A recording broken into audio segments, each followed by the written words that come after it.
श्री कृष्ण अर्जुन को समझा रहे हैं, कर्मेंद्रियाणि संयम्य यह आसते मनसा स्मरन् इंद्रियार्थान विमूढ़ात्मा मिथ्याचारः स उच्यते। भगवान कह रहे हैं कि जो मनुष्य कर्मेंद्रियों को तो वश में कर लेता है, परंतु अपने मन में इंद्रियों के विषय रस का स्मरण करता रहता है, जिसकी प्रकृति मूढ़ है, अर्थात जो भ्रमित बुद्धि वाला मूढ़ है, वह मिथ्या आचरण करने वाला कहलाता है।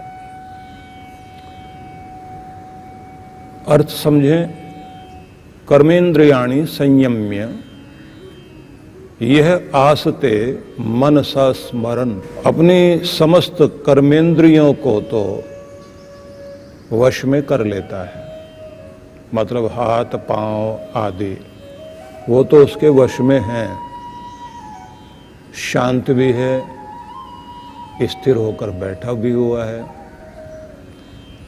लगता है कि कुछ भी कर्म नहीं कर रहा, लेकिन मन ही मन मनसा स्मरन् इंद्रियार्थान, इंद्रियों के जो विषय हैं, विषय रस हैं, उन्हें बैठे बैठे सोचता रहता है।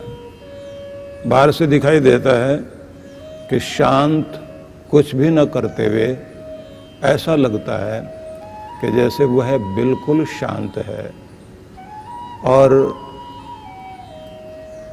उसकी समस्त प्रक्रियाओं को देखने के बाद लगता है कि संयमी जितेंद्रिय एक व्यक्ति के जो लक्षण बाहर से दिखाई दे सकते हैं वह सब उसमें दिखाई दे रहे हैं, लेकिन मानसिक रूप से उसका ध्यान विषय वासनाओं में, सांसारिक लोभ लालच में, काम क्रोध में, जितने भी इंद्रियों के विषय हैं या रस हैं, चाहे ध्वनि का हो, स्पर्श सुख हो, स्वाद का सुख हो, रूप का सुख हो, जितने भी तरह के व्यक्ति को ललचाने वाली चीजें हैं, उन सबको मानसिक रूप से चिंतन करता हुआ, खाली बैठा हुआ, शांत बैठा हुआ दिखाई देता है। क्योंकि जो ये शब्द है कर्मेंद्रियाणि संयम्य, सारी कर्मेंद्रियां तो उसकी शांत हैं, शरीर में कोई हलचल नहीं है, लेकिन मनसा स्मरण यह आसते, और जो मन में स्मरण कर रहा है किस चीज का, इंद्रियार्थान, इंद्रियों के विषयों को मन मन में चिंतन कर रहा है, और बुद्धि भी उसकी कैसी हो गई, विमूढ़ आत्मा, विमूढ़ हो गई है। ऐसा व्यक्तित्व हो गया कि बुद्धि भी ये कहने को तैयार नहीं कि कर क्या रहे हो, बुद्धि भी मोहित। तो ऐसा व्यक्ति बाहर से देखने में जितना भी शांत और सही लगता हो, श्री कृष्ण कहते हैं मिथ्याचारः स उच्यते, वह मिथ्या आचरण है, वह एक बाहर से दिखाई देने वाला शांत प्रकृति दिखाई दे रही है, तो वह एक तरह का आडंबर और नाटक है। ये बड़ा क्रांतिकारी संदेश है उनका कि तुम बाहर से शांत दिखाई देते हो, कोई भी व्यक्ति कहीं भी अच्छी जगह बैठा हुआ हो, चाहे वह अच्छे चिंतनशील लोगों की सभा में बैठा हो, किसी जगह पर बैठकर कुछ पढ़ने वाला स्थान हो, लेकिन ध्यान उसका संसार के विषय वासनाओं में मन डोल रहा है, और भगवान श्री कृष्ण ने एक शब्द का प्रयोग किया, विमूढ़ आत्मा। विमूढ़ हो गया मतलब जिसकी बुद्धि को इस तरह भ्रमित कर दिया गया हो विषय वासनाओं ने कि वह ये भी सोचने को तैयार नहीं कि मेरा समय जा कहाँ रहा है और मैं कर क्या रहा हूँ, ये चिंतन नहीं करना चाहिए। वह चिंतन वह करता है तो ऐसे व्यक्ति को मिथ्याचारी कहा जाता है। अब थोड़ा सा समझ लेते हैं। समझने वाली बात यह है कि व्यक्ति के जीवन को संचालित करने के लिए सबसे महत्वपूर्ण वस्तु प्रत्येक के पास उसकी बुद्धि है।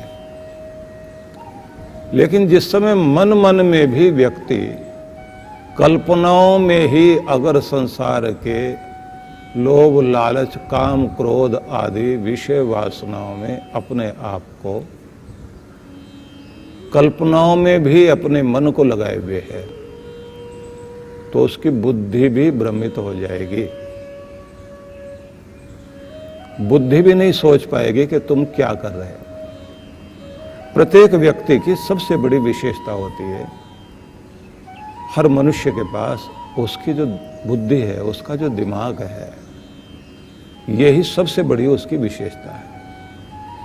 और इसकी विशेषता तब मानी जाती है जब दिमाग से सोच समझकर अपने मन पर नियंत्रण लगाए और मन के द्वारा अपनी इंद्रियों पर नियंत्रण लगाए। पशुओं के पास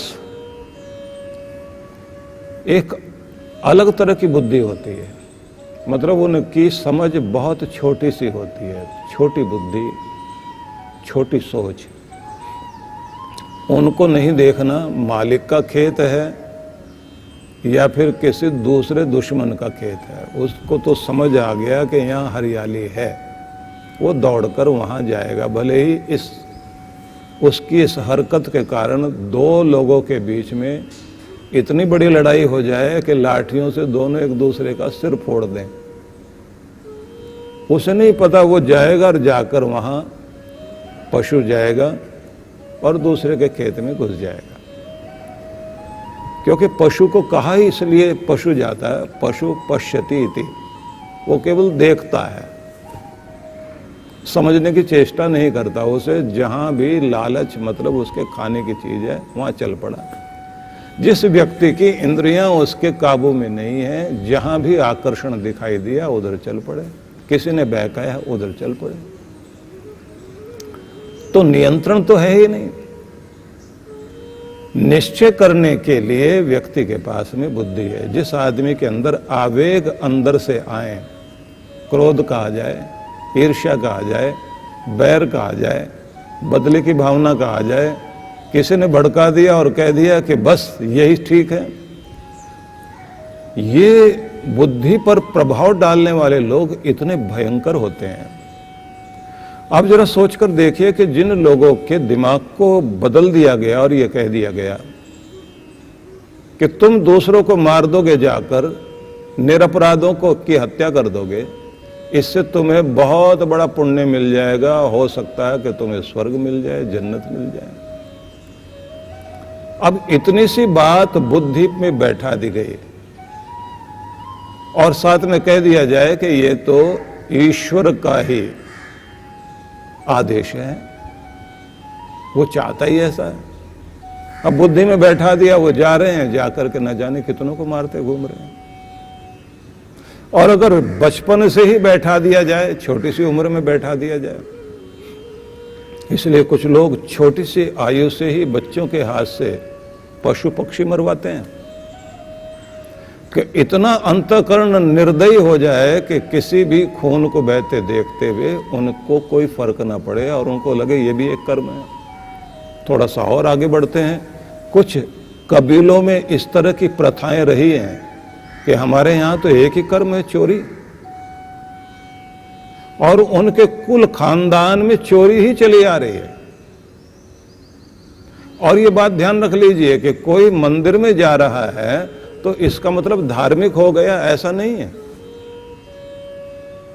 किसी ने कोई चिन्ह लगा लिया माथे पर, गले में कोई माला पहन ली, कोई खास तरह की चीजें पहन ली, खास तरह के वस्त्र पहन लिए, तो इसका मतलब वो धार्मिक हो गया, ऐसा नहीं है। उसने केवल एक वस्त्र बदला, एक चिन्ह लगाया है।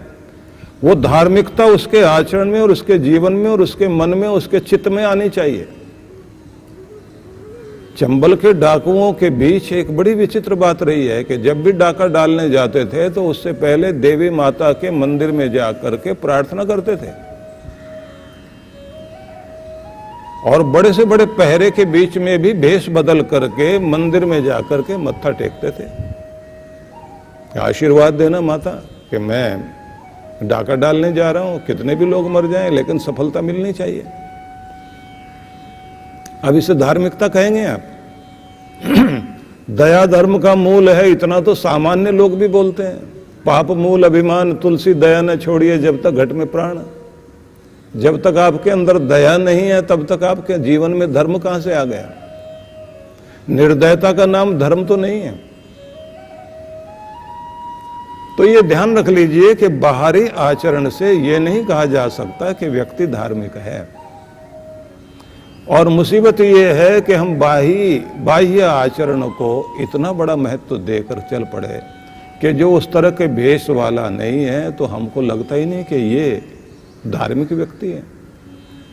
इसलिए उन लोगों ने भी वो भेष पहन लिया जो धार्मिक नहीं है, और हम अधिकांश लोग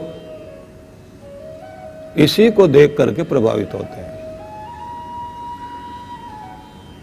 इसलिए इसको और आगे न ले जाकर बस मैं ये कहना चाहता हूं कि भगवान श्री कृष्ण जब ये कहते हैं विमूढ़ात्मा मिथ्याचारः स उच्यते, वह व्यक्ति विमूढ़ आत्मा है और उसका यह आचरण मिथ्या आचरण है, आडंबर है, एक नाटक दिखाई देता है। क्योंकि जब तक अंदर परिवर्तन नहीं आएगा तो बाह्य स्वरूप में ये सारी चीजें केवल एकमात्र प्रदर्शन तो है। आत्मदर्शन के बिना कोई भी प्रदर्शन एक नाटक ही हो जाएगा। इसलिए ये याद रख लीजिए, मीरा की तरह से नाचने वाले गाने वाले बहुत लोग दिखाई देते हैं लेकिन वो मीरा नहीं है। संत तुकाराम की तरह से उसी तरह से हाथ में वीणा लेकर बजाते गाते हुए लोग दिखाई देंगे। सूरदास के हाथ में खड़ताल है और किस तरह से वो गा रहे हैं बैठे, वो खड़ताल लेकर बैठे हुए दिखाई देंगे लोग। इसका मतलब ये तो नहीं है कि उनके अंदर सूरदास की भक्ति आ गई। मीरा ने कोई एक परंपरा पुरानी चली आ रही थी उसको धारण कर लिया, ऐसा नहीं है। उनके जीवन में परमात्मा की अनुभूति होने लग गई। जिस तरह से वो आनंद में आकर के नाचने लग गई है, झूमने लग गई है, गा रही है, ये उसके अंदर प्रकट हुआ भगवान का प्रेम है। अगर कोई बाहर से ऐसा कोई दर्शाता है और अंदर कोई वो बात ना हो तो फिर ये ध्यान रख लीजिए कि जो नाटक करने वाले लोग होते हैं वो असली से भी ज्यादा अच्छा नाटक करते हैं।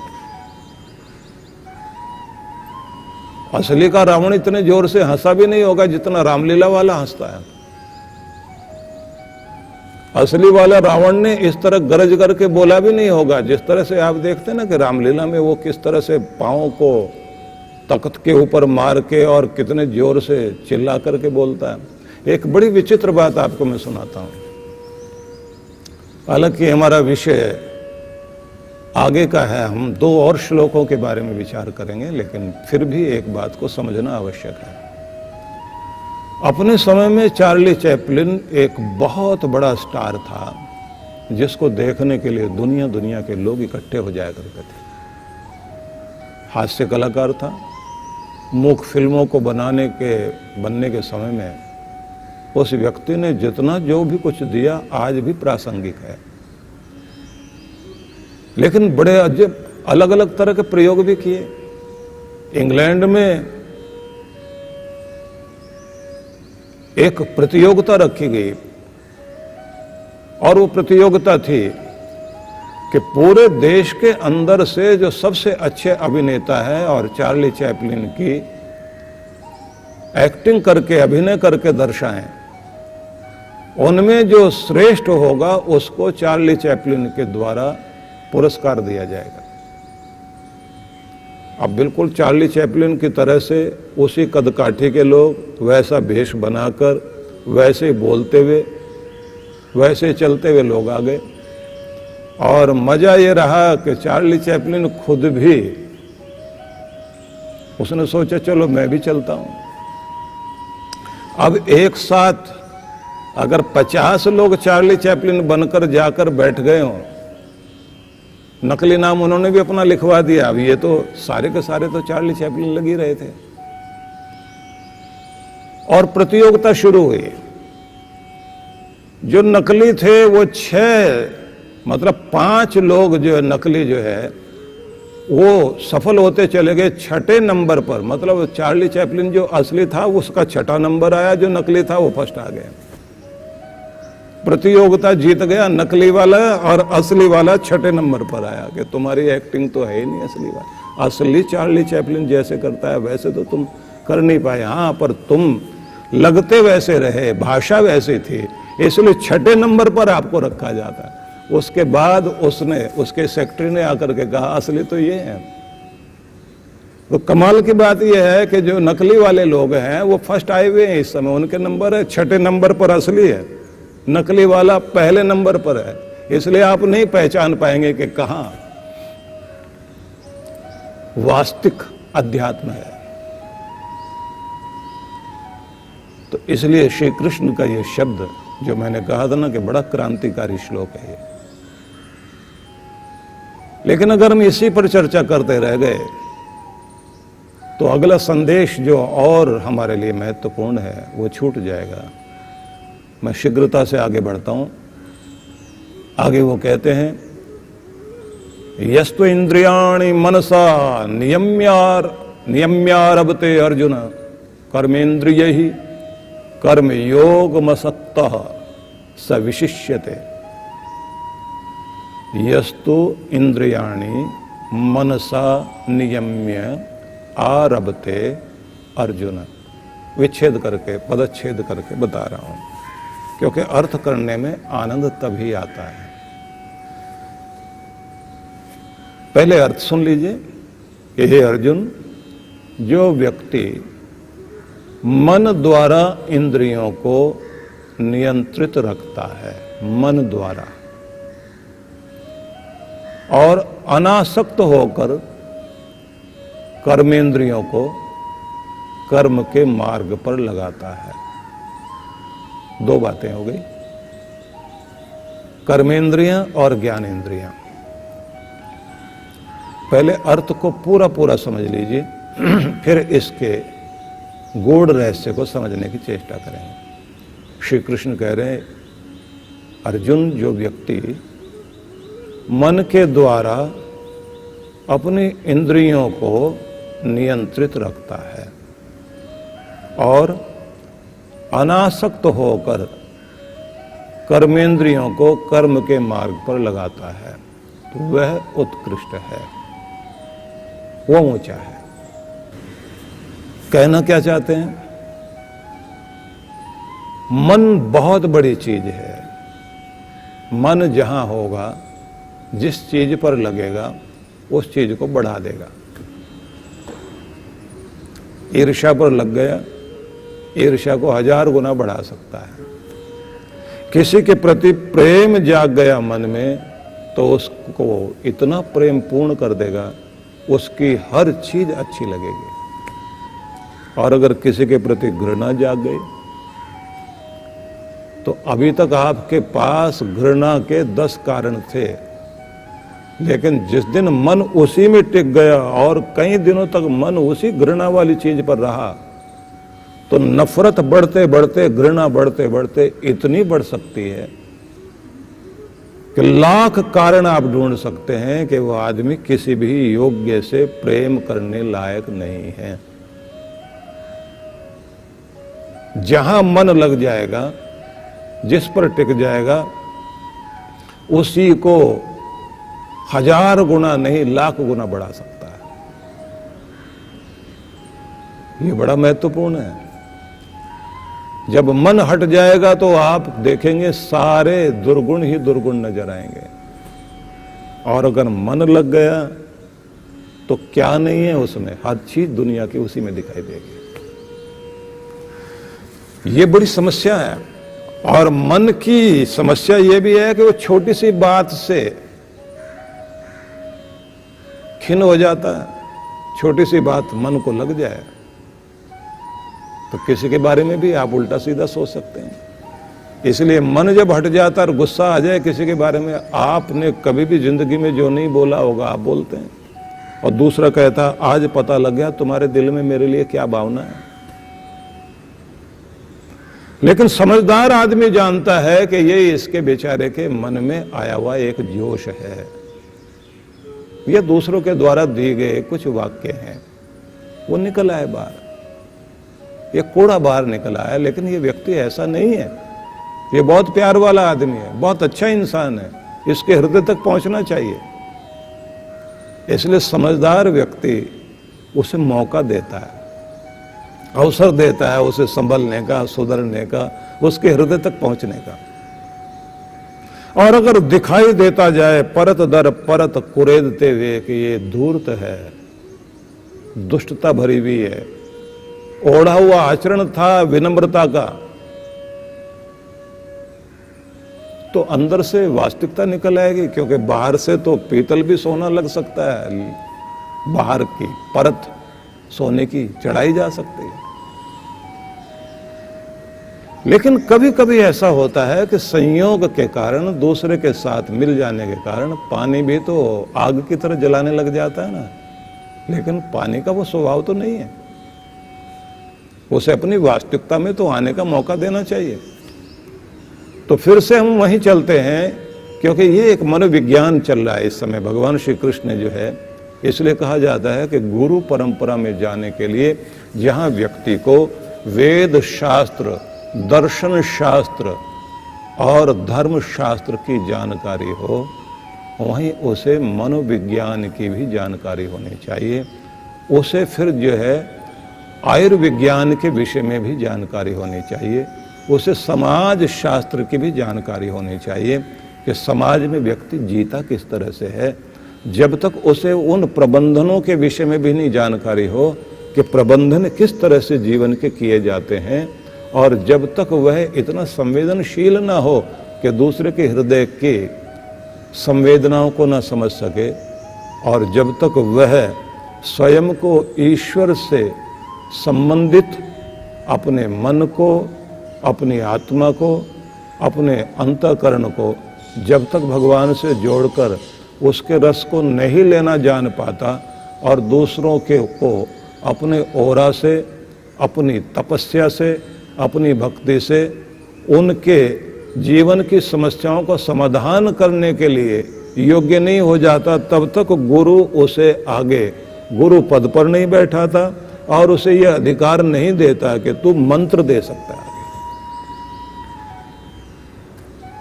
बड़ी जिम्मेदारी होती है। विनम्रता फिर ओढ़ी भी नहीं होती, सरलता तो रहेगी। इसलिए संसार में ये बड़ी समस्या रही है कि महान पुरुषों को नहीं पहचाना गया। जिस दादू दयाल को गुरु बनाने के लिए एक पुलिस के दरोगा जी घोड़ी पर बैठकर जा रहे थे, तो वो लोगों से पूछते जा रहे थे, संत, महान संत दादू दयाल से मिलना है।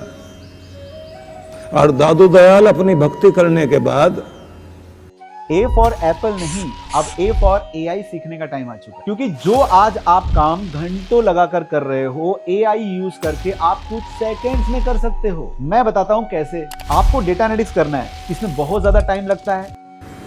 बरसात में जो कांटे वाली झाड़ियां उगाई थी, बरसात बीत चुकी थी, सर्दियों का मौसम आ रहा था, मार्ग में कांटों की कटीली झाड़ियां इस तरह फैल गई थी कि लोगों के आने जाने में वो बाधा डालते थे। तो उनको लगा चलो आज ये सेवा करते हैं, तो कांटे काट काट कर रख रहे हैं, साफ कर रहे हैं। इधर घोड़ी को दौड़ाते दौड़ाते दरोगा साहब आए। उन्होंने कहा, श्री पूजनीय दादू दयाल संत महाराज कहाँ मिलेंगे? अब जिनसे पूछा तो वो बोले, काहे का पूजनीय भाई, साधारण सा तो आदमी है। अब दादू दयाल अपने बारे में खुद क्या कहेंगे, मैं पूजनीय हूं, मैं महान संत हूं। उन्होंने कहा कहेगा पूजनीय, साधारण व्यक्ति है। उनको तो नशा चढ़ा हुआ था अपना, पुलिस का अपना रोब। गुस्से में आके कहा कि तमीज नहीं कैसे बोलते हो, मैं पूछ रहा हूं संत दादू दयाल महाराज कहां मिलेंगे, उनका मार्ग बताओ। तुम कहते हो कहां का संत और कहां का महान दादू दयाल। और उसने घोड़े पर बैठे बैठे पहले तो पास में बुलाया और फिर लात मार के गिरा दिया। नहीं पता है तो ऐसे कैसे बोलता है। चले गए आगे। जब आगे गए तो लोगों से पूछा कि वो संत महान संत हैं जिनसे आज मेरा मन प्रभावित हुआ है, क्योंकि हमारे परिवार के जो जो लोग भी उनके यहाँ गए हैं इतना कुछ मिला है, उनसे बातें सुन सुन के मैं ही आनंदित हो चुका हूं। तो आज तो दीक्षा लेने के लिए चला हूं, आज उनका ही हो जाऊंगा। अगर वो कहेंगे ना नौकरी छोड़ दे तो नौकरी छोड़ दूं। तो लोगों ने कहा जिनको ढूंढने जा रहे हैं ना वो पीछे झाड़ियां वाड़ियां काटते हुए दिखाई दे रहे हैं, आप वहां चले जाओ। वो ऐसा भी काम करते हैं। बोले जब अपनी भक्ति से उठ जाते हैं तो उसके बाद करुणा में आ जाते हैं, बहुत दया हृदय में उपजती है। और जब दया जागती है तो उसके बाद कोई न कोई सेवा का काम अपने हाथों से करते हैं। देखने में कैसे हैं? बोले देखने में तो अभी तो आपको एक साधारण मजदूर जैसे दिखाई देंगे। कहीं वही तो नहीं है जो पीछे रास्ते में जो है वो झाड़ियां काट रहे हैं? बोले हाँ वही है। अभी ये भागे, वो घोड़ी से उतर के पैदल ही भागते हुए आ रहे हैं। मैंने तो आपको लात मारी, आप ही तो गुरुजी हो। बोले हाँ भैया। तो मैंने तो बहुत बड़ा अपराध कर दिया। अब वो रोए, पश्चाताप करे, बहुत रोए, बहुत रोए। उन्होंने उठा करके कहा चलो गुरु को तो उन्हें ठोक बजा के देख लिया ना, लायक है या नहीं है। नहीं महाराज, आपको हम क्या परीक्षा करेंगे, हमसे बड़ी गलती हो गई। और आज के बाद ये कठोरपना, किसी को कुछ भी ना समझना, ये तो आज से मैं त्याग देता हूं, क्योंकि गुरु के दर पर आया हूं। जब मैं इतने बड़े संत के साथ ऐसा व्यवहार कर सकता हूं तो दुनिया के साथ मैं क्या व्यवहार करता रहा हूंगा। मैं तो नरक में जाऊंगा। बहुत रोए, पश्चाताप करे। उन्होंने उठाया और गले से लगा करके कहा कि उठो। अच्छा हो गया कि प्रायश्चित की गंगा में स्नान करके खुद को स्वच्छ कर लिया। बस इतना ध्यान रखना कि लात मारने का अधिकार तुम्हें किसी ने नहीं दिया, क्योंकि अगर किस्मत ने कभी लात मार दी तो कभी उठ नहीं पाओगे। रही बात संत की, तो संत के लिए तो सदा सब कोई हृदय में है और वो तो क्षमा कर ही देते हैं। तो हम कहां पहचान पाएंगे किसी महान संत को, वो किस रूप में रहे। रामकृष्ण परमहंस को मथुरा बाबू, जो उनके बड़े भारी शिष्य बने, उन्होंने उनको माली समझ लिया। बुलाया, बुला के कहा कुछ फूल हमको भी दो, पूजा करने जा रहे हैं, गुरु जी के पास जा रहे हैं, तो जाके जो है ना वो फूल वूल चढ़ाएंगे। वो माली ने फूल दिए। माली कौन? रामकृष्ण परमहंस। और उन्हीं के दर्शन करने जा रहे हैं। नहीं समझ पाएंगे आप। इसलिए ये बाहर वाला रूप जो भी है वो कितने साधारण ढंग से रहते हैं महान पुरुष लोग। महावीर स्वामी के साथ जो कुछ हुआ, बुद्ध के साथ जो हुआ, गुरु नानक देव एक ऐसा पवित्र व्यक्तित्व जिसके अंदर भगवत्ता रोम रोम में छलकती थी, उनको पत्थर मार दिए लोगों ने गांव में। और बाला मर्दाना साथ में, और वो क्या कहते हैं, बसे रहो, बसे रहो, बसे रहो, आबाद रहो, बसे रहो। और जिस गांव में सबसे ज्यादा उनको सम्मान दिया गया, उनको कहा उजड़ जाओ। रिश्तों के लिए हिप्नोसिस के बहुत क्वेश्चन आते हैं कि रिश्तों में कैसे यूज कर सकते हैं। और मैं आपको बताऊं, रिश्तों के लिए हिप्नोसिस टूल आज से नहीं, वैदिक काल से यूज होता है। सम्मोहन यूज करा जाता है रिश्तों के लिए, अफेक्शन को इंक्रीज करने के लिए, अपने पार्टनर के अंदर फैंटेसी इंक्रीज करने के लिए, अपनी तरफ अट्रैक्ट करने के लिए। तो जिसके भी रिश्ते बेहतर नहीं है वो हिप्नोसिस सीखकर अपने रिश्तों को बहुत। वो बाला मर्दाना साथ थे, उन्होंने कहा महाराज ये क्या आशीर्वाद दे रहे हो, बोले ये सुगंध है, इस गांव में सुगंध है, ये यहीं नहीं रहनी चाहिए, इनको फैल जाना चाहिए पूरी दुनिया में, क्योंकि ये समझने वाले लोग हैं, ये प्यार वाले लोग हैं। ऐसे लोगों का इस दुनिया में चारों तरफ फैल जाना अच्छा है। बोले जिनको आपने कहा बसे रहो, बोले कूड़ा एक ही जगह पड़ा रहे तो बहुत अच्छा, वो नहीं फैलना चाहिए कहीं। जो बिना सोचे समझे ही किसी को देखकर एकदम पत्थर फेंकने लग जाए, बुरा भला करने लग जाए, प्यार देने वाले के साथ तुम कड़वाहट देने लग जाओ, तब क्या होगा? तब तो ये कहा जाएगा बस यहीं रहना। इसलिए मैं अपने विषय को आगे बढ़ाना चाहता हूं और आपको ये बताना चाहता हूं कि मन जहां लग जाएगा, जिस चीज पर टिक जाएगा, उसे वो बढ़ा देगा। और हम बाह्य आचरण को देख करके, बाह्य रूप को देख करके बहुत जल्दी प्रभावित हो जाते हैं, नहीं पहचान पाते किसी व्यक्ति को। इसलिए धरती पर जब भी कोई महान पुरुष आया, आप नहीं पहचान पाओगे। हाँ, विज्ञापन वाला आदमी जरूर विज्ञापन के 4-5 लोग कहीं किसी नाटक के, किसी फिल्म वालों को साथ में खड़ा करेगा, बहुत बढ़िया ढंग से उनके द्वारा जो अपना विज्ञापन करवाएगा, उन सबसे प्रमाणित करवाएगा कि महान पुरुष हैं। 4 नेताओं का भी फोटो होना चाहिए और बोर्ड पर लगना चाहिए कि यहाँ का मुख्यमंत्री और ये नेता और ये अभिनेता, ये सब हमको मानते हैं, आज ही दुख दूर कर दूंगा तुम्हारे, रातों रात दुख दूर कर दूंगा। और वो गरीब का नहीं करेगा, अमीर का ही दुख दूर करने का नाटक करेगा, क्योंकि पैसे वहां से मिलते हैं। ये बड़ी विचित्रता है दुनिया में। इसलिए कहीं मुझे खलील जिब्रान याद आता है, उसने जो कुछ लिखा बड़ा क्रांतिकारी लिखा। लेबनान की धरती से एक ऐसी सुगंध उठी जिसने सारे संसार में एक अलग ही तरह की क्रांतिकारी विचारधारा को जन्म दिया। लेकिन इस समय हमारा वो विषय नहीं है, इसलिए मैं आपको फिर आगे लेकर चलता हूं। यस्तु इंद्रियाणि मनसा नियम्य आरभते अर्जुन, ये पदच्छेद करके मैं आपको सुना रहा हूं कि हे अर्जुन, जो अपने इंद्रियों को मन के द्वारा नियंत्रित करके रखता है, अनासक्त होकर जो रहे और कर्मेंद्रियों के द्वारा कर्म के मार्ग पर चलता रहता है, कहते हैं वो व्यक्ति उत्कृष्ट है।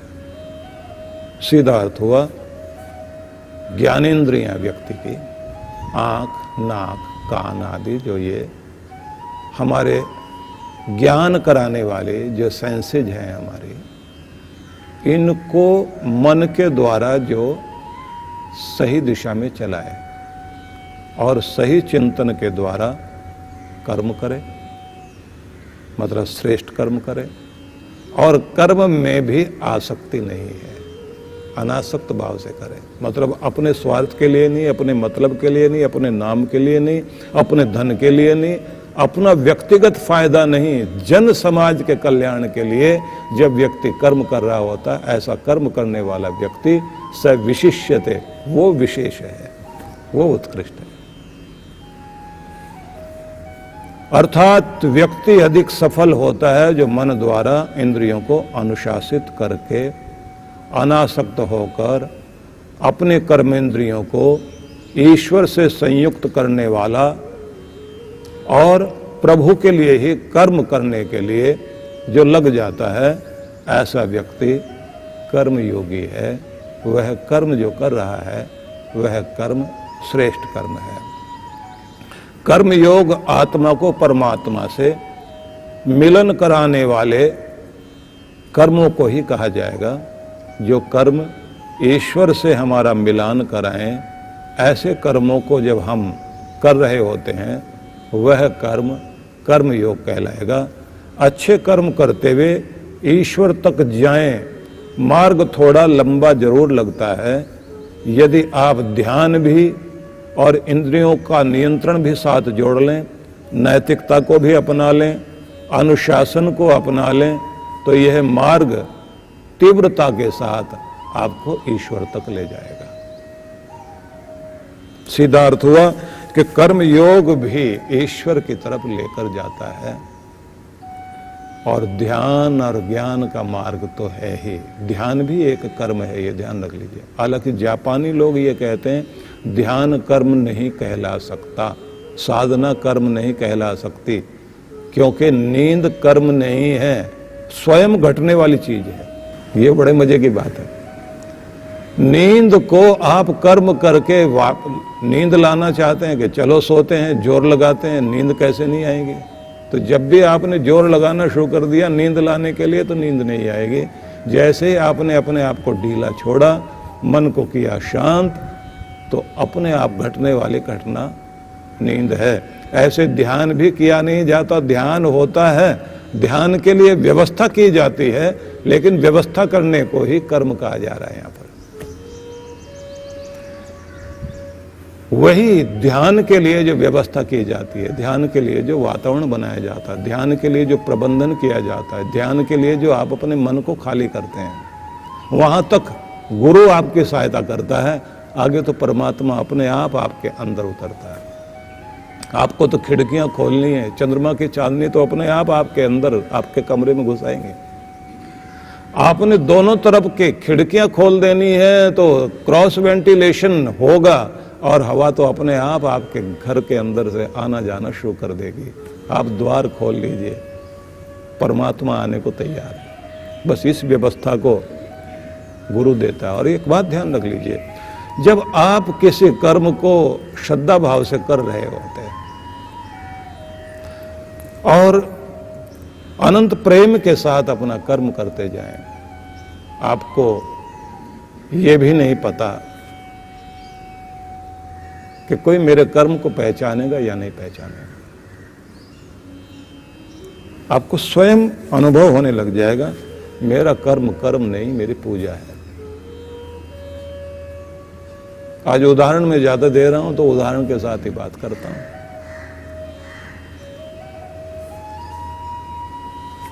एक मां बीमारी से ग्रस्त हो गई,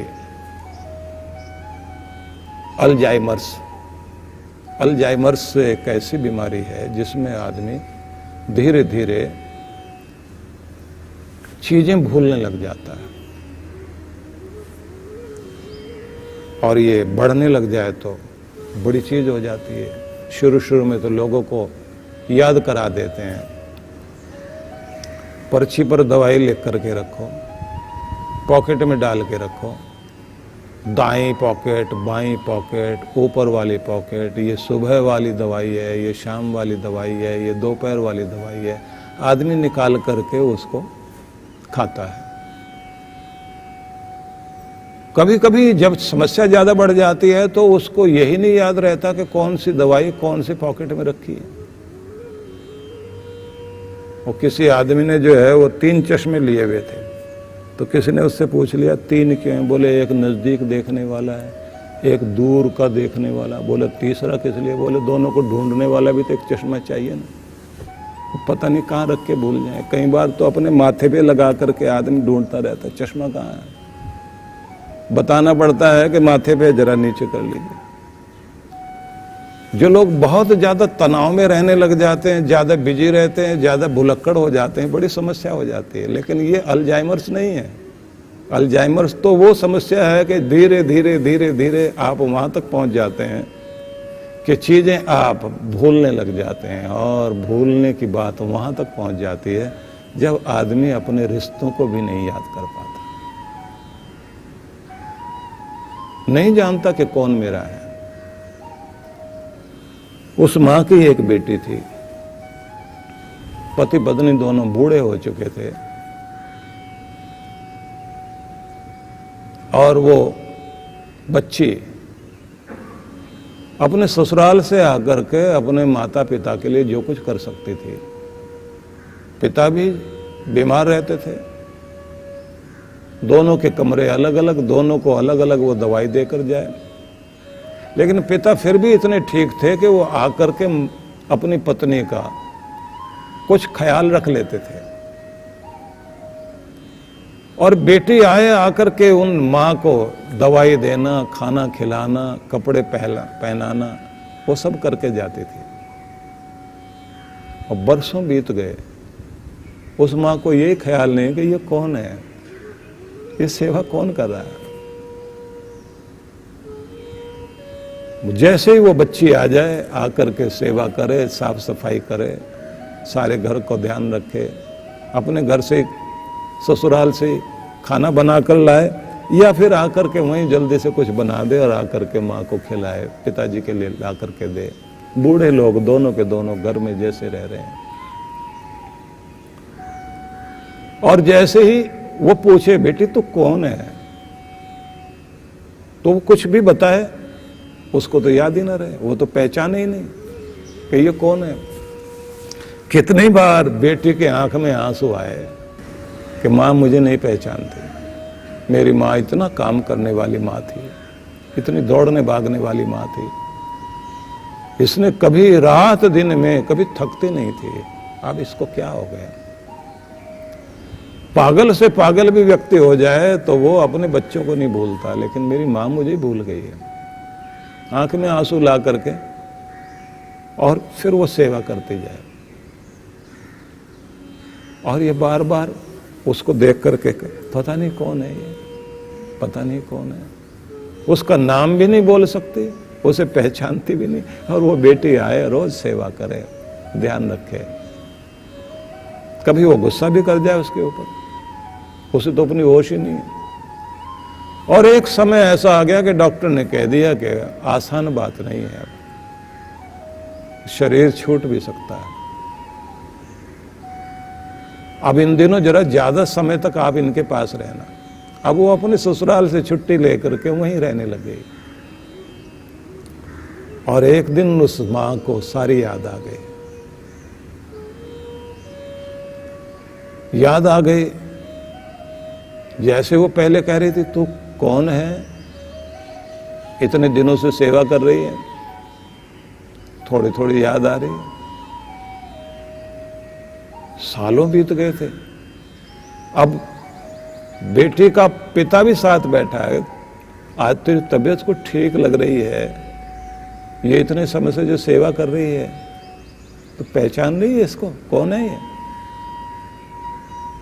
तो फिर वो अपने माथे पर जोर डाल के कहती है पड़ोस से आती लगती है, लेकिन अच्छी बच्ची है, जिसकी भी है, इसके लिए प्रार्थना करो कि भगवान इसे आबाद रखे। और उसके बाद एक एल्बम लाकर पिता ने सामने दिखाना शुरू किया। पहले ये ऐसी लगती थी, फिर ये ऐसी लगती थी, फिर ऐसी लगी, अब ये देखो इतनी बड़ी हो गई, ये तुम्हारी अपनी बेटी है। सारी स्मृतियां आ गई, स्मृतियां आ गई तो वो बहुत रोई, और रोकर उसने कहा इसी जन्म में सारे कर्जे उतार दिए बेटी, मेरी जिंदगी में मैंने जो भी कुछ तुम्हारे लिए किया होगा सबका बदला चुका दिया। तू मेरी मां बनकर आई, बेटी होकर भी